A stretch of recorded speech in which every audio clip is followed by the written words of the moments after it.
Jadi teori atau metode? Eh, karena ini pengaruh, kayaknya lebih metode deh. Loh, kenapa teori? Kenapa teori? Kenapa Coba. teori?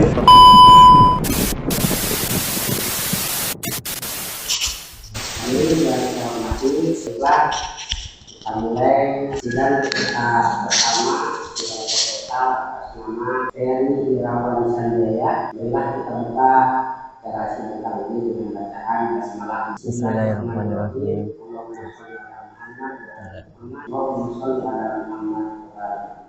Jadi ini yang saya hormati untuk mempersingkat waktu, peserta pertama atas nama Ferry Irawan ini 19.03.1.041 dengan bersuci pengaruh teori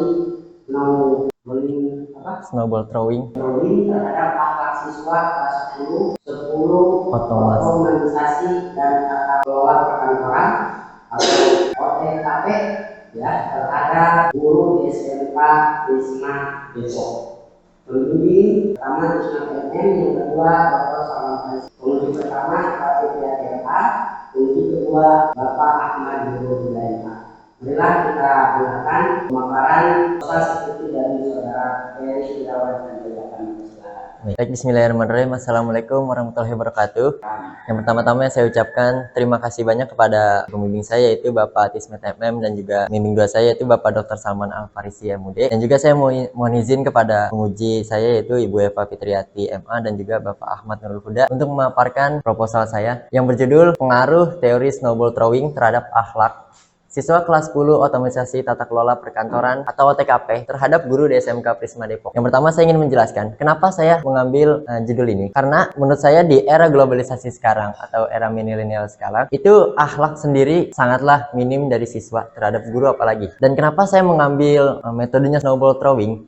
Karena snowball throwing ini sangatlah bagus menurut saya untuk melatih bagaimana kerjasama siswa, melatih bagaimana satu dengan yang lain, itu sangat bagus.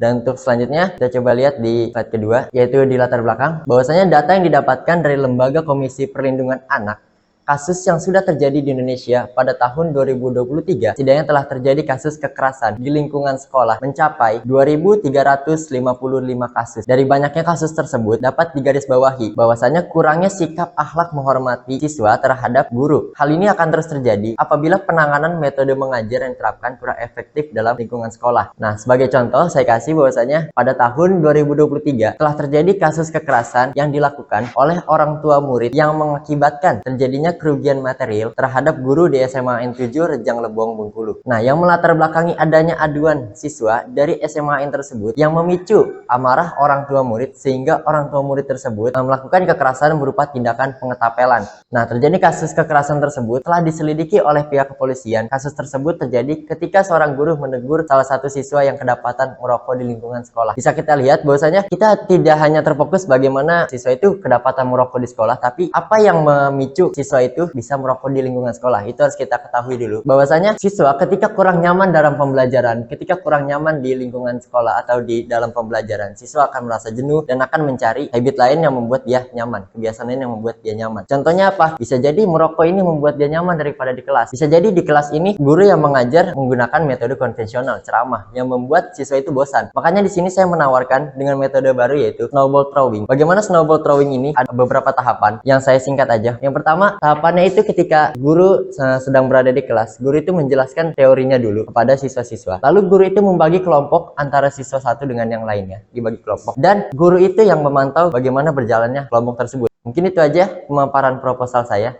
Bismillahirrahmanirrahim. Assalamualaikum warahmatullahi wabarakatuh. Waalaikumsalam warahmatullahi wabarakatuh. Alhamdulillahirrahmanirrahim. Wahumma sholli ala sayyidina Muhammad wa ala ali sayyidina Muhammad. Yang saya hormati pimpinan sidang Pak Tismat MM dan rekan penguji Bu Eva Fitriati MA dan yang berbahagia Bapak Ferry Irawan Sanjaya. Alhamdulillah hari ini Anda ini berbahagia ini Pak, senyum. Tasyakuran. Ini tasyakuran apa tiba-tiba nanti minta tagihan ini? Berapa ini? Atau ini apa namanya suap ini sebetulnya? Oke. Coba Pak Ferry, dari judul yang Anda bawa ini, saya kok bingung muter-muter itu. Pengaruh teori snowball throwing terhadap akhlak siswa kelas 10. Ini tulisannya otomatisasi atau gimana? Otomatisasi. Ya benar ya? Betul. Otomatisasi dan tata kelola perkantoran OTKP terhadap guru di SMK Prisma Depok. Apa maksudnya ini coba? Ya Allah, aku pasrahkan diriku sepenuhnya pada saat ini kepada penguasa Dari langit judul dan tersebut bumi. begini Pak, dari teori snowball throwing itu kan sebuah metode yang bagaimana kita melemparkan bola salju ya. Melemparkan bola salju maksudnya kita memberikan kertas ini kepada siswa kan. Nanti Ya kertas enggak, bukan. Maksud saya itu,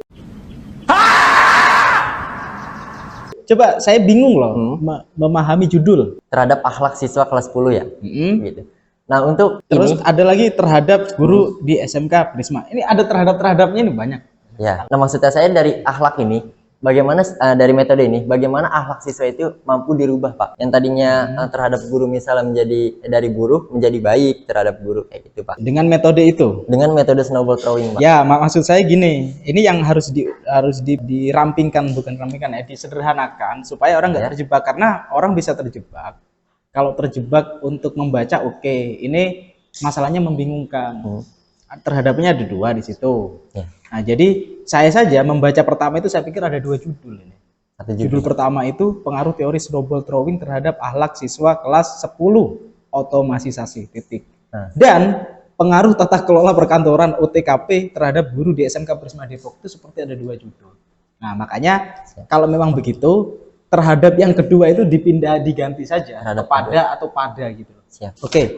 Yang kedua, saya nggak tahu ya. Saya ingat kata Sayyidina Ali itu mengatakan, lantanalul ilma illa bisittah, dakaun wa hirsun wastibalun wa bulbutun wa irsyadu ustadzin wa qulu zamanin. Itu kan Sayyidina Ali itu.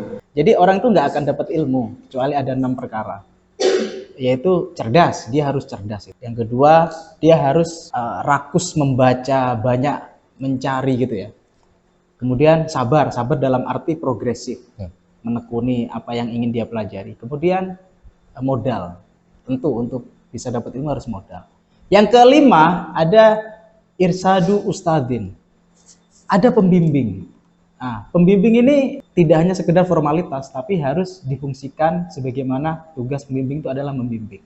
Pertanyaan saya, Anda berapa kali melalui proses bimbingan ini? Untuk bimbingan secara online Pak, lewat Pak Salman, lewat Pak Tismet Berapa juga kali? pernah. Untuk Pak Tismet hanya beberapa kali, mungkin 2-3 kali ya Pak, mungkin segitu. Untuk Pak Salman itu bisa sampai 5 kali untuk online. 5 kali. Oke. Saya lihat tulisan ini gitu ya, ini seperti tidak melewati proses bimbingan. Kenapa? Karena ada hal yang sama sekali jauh dari kata standar. Standar loh ya. Nah, untuk penulisan semalam juga saya udah bahas Pak, bahwasanya kok terjadi perubahan antara penulisan ini ketika saya print itu terjadi perubahan. Enggak, bukan, itu kan teknis. Oke, perubahan apa namanya, maksud saya itu standar-standar itu apa? Tipe pasti. Kemudian ada kalimat-kalimat itu nggak sinkron Anda itu. Anda yang mau dibahas itu sebetulnya snowball throwing atau snowball effect. Snowball throwing Pak. Kok ada di sini kata-kata snowball effect? Oh, saya pikir snowball throwing dan efek itu hampir sama Pak. Lo nggak bisa, harus konsisten dong. Siap. Snowball throwing itu apa? Snowball throwing sama Pak, konsepnya itu kayak bola salju. Enggak, secara arti.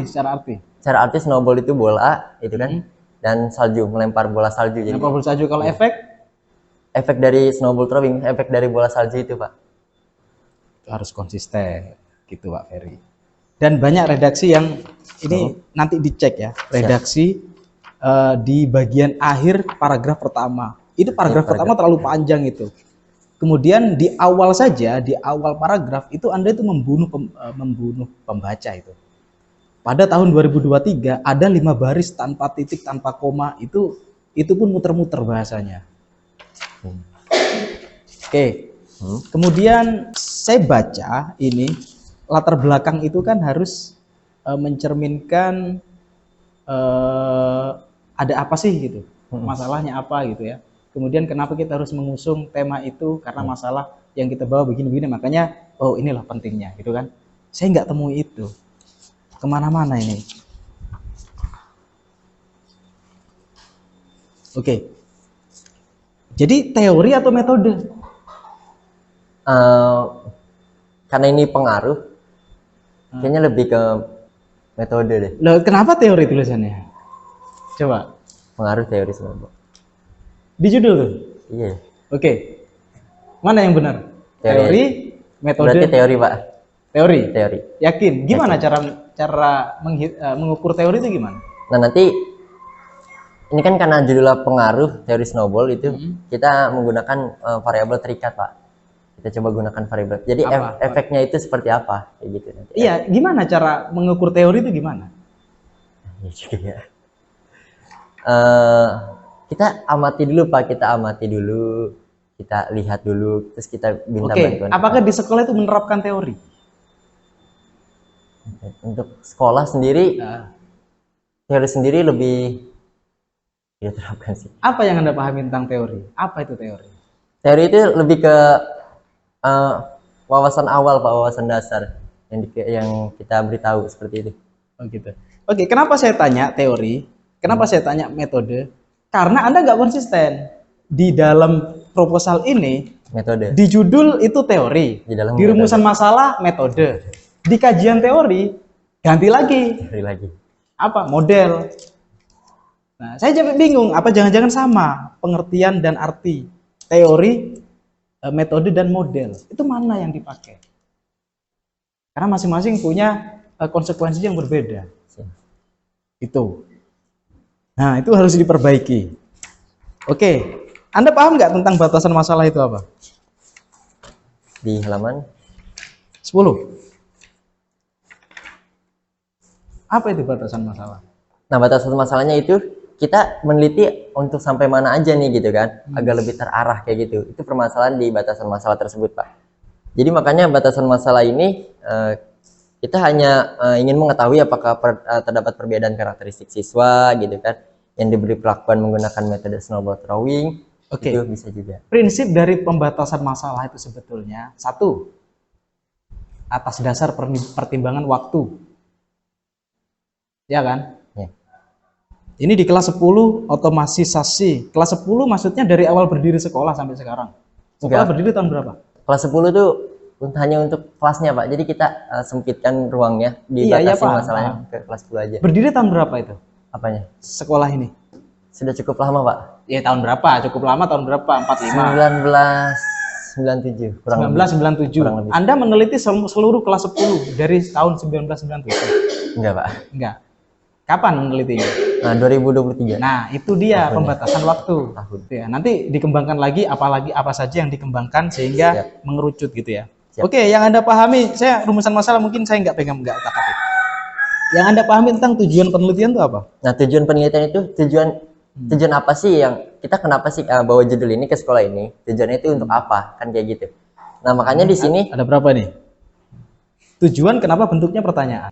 Tujuan tapi pertanyaan. Tujuan Anda apa? Tujuan saya Kan apakah tujuan saya ini- pinter? Lo masa gitu? Tujuan Anda apa? Tujuannya saya pinter. jadi tujuan ini untuk mengetahui, Pak, apa misalnya kayak satu tuh, apa karakteristik siswa dapat berubah. Itu kan suatu tujuan kita. Nanti ke depan ketika kita menggunakan metode ini, apakah berubah atau enggak nih? Iya. Kayak gitu kan. Terus kedua, tujuannya teori snowball effect berpengaruh baiknya nih terhadap karakteristik siswa. Terus ketiga, terdapat interaksi nggak nih siswanya gitu kan.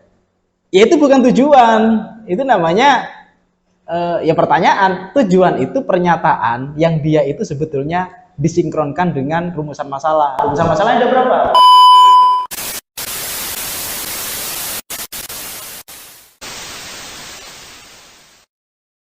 Ada dua, Pak. Ada dua. Kenapa tujuannya ada tiga? Coba ini. Ditanyalah, Ferry untuk apa?